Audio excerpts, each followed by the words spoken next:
Shalom Bapak Ibu Saudara-saudari yang saya kasih dalam Tuhan Yesus Kristus.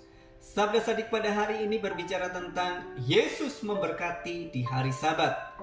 Teks terambil dari Yohanes 9 ayat yang ke-14. Adapun hari waktu Yesus mengaduk tanah dan memelekkan mata orang itu adalah hari Sabat.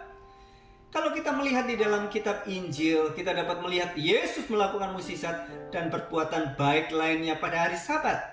Dalam teks ini, pekerjaan-pekerjaan Allah harus dinyatakan dalam kehidupan orang yang buta sejak lahirnya. Dalam Perjanjian Lama, Tuhan memberi perintah untuk menguduskan hari Sabat.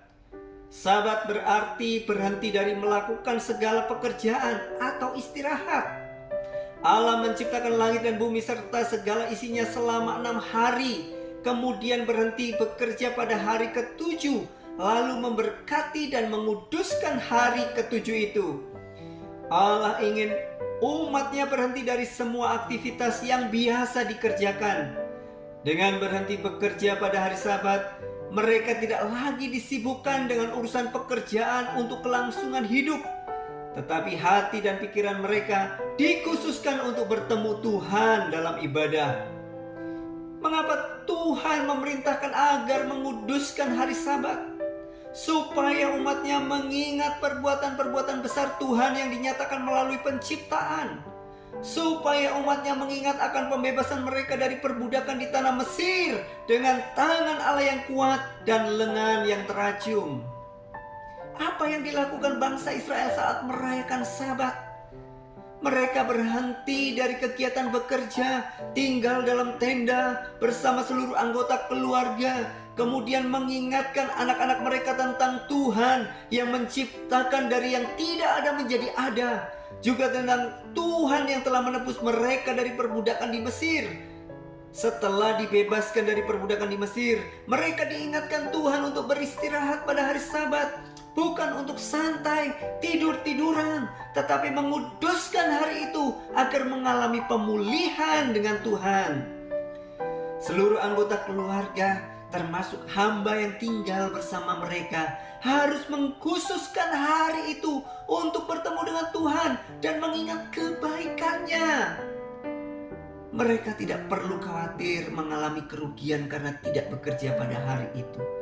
Tuhan hanya menuntut mereka taat dan mempercayai Dia yang berbicara kepada mereka. Maka mereka akan menyaksikan bagaimana Allah memberkati saat mereka beristirahat. Dalam Yohanes 9, Yesus menyembuhkan orang buta sejak lahirnya pada hari Sabat. Dari peristiwa di atas terlihat reaksi orang Farisi yang tidak suka terhadap Yesus karena menganggap Yesus tidak memelihara hari Sabat. Yesus memberikan penjelasan makna Sabat melalui perbuatan-perbuatan yang dilakukannya. Seharusnya mereka bertindak seperti yang dilakukan oleh Musa, hamba Allah yang mengingatkan bangsa Israel untuk menghormati dan menguduskan hari Sabat, agar mereka dan orang-orang di sekitarnya bertemu atau bersekutu dengan Tuhan. Di hari Sabat atau perhentian, Tuhan menginginkan orang-orang yang terikat oleh penyakit maupun roh jahat dapat menikmati pertolongan dan kelepasan setelah bertemu dengan Yesus.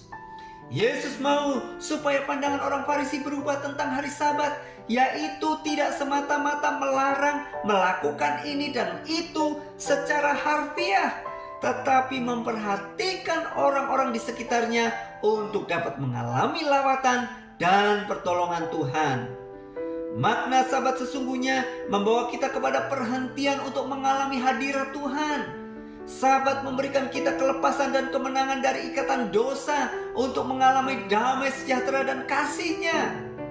Jangan kita ketinggalan masuk hari perhentian oleh karena keras hati, oleh karena tidak percaya kepadanya. Sebaliknya, pergunakan waktu beribadah dengan sungguh-sungguh untuk membangun relasi intim dengan Tuhan, hingga satu kali kelak kita akan menikmati perhentian sempurna bersamanya. Bapak Ibu yang saya kasih dalam Tuhan Yesus Kristus, cara menguduskan hari Sabat yaitu dengan mendengar, mengisi, dan mengenal Tuhan melalui firman-Nya, mendedikasikan seluruh hati dan pikiran untuk mengerti firman Tuhan. Bernyanyi, berseru, berdoa kepada Tuhan, menghindari perbuatan jahat, dan menerima teguran dari Tuhan. Tuhan memberkati hari Sabat, dan hari Sabat diadakan untuk kebaikan manusia, supaya manusia dapat menikmati hadirat Tuhan. Tuhan memberikan waktu khususnya, serta menunggu kita untuk datang kepadanya. Oleh sebab itu, jangan sia-siakan setiap kesempatan ini, agar kita tidak ketinggalan masuk ke tempat perhentian yang disediakan Allah bagi kita. Kiranya kebenaran firman Tuhan hari ini memberkati kita semuanya. Tuhan Yesus memberkati. Amin.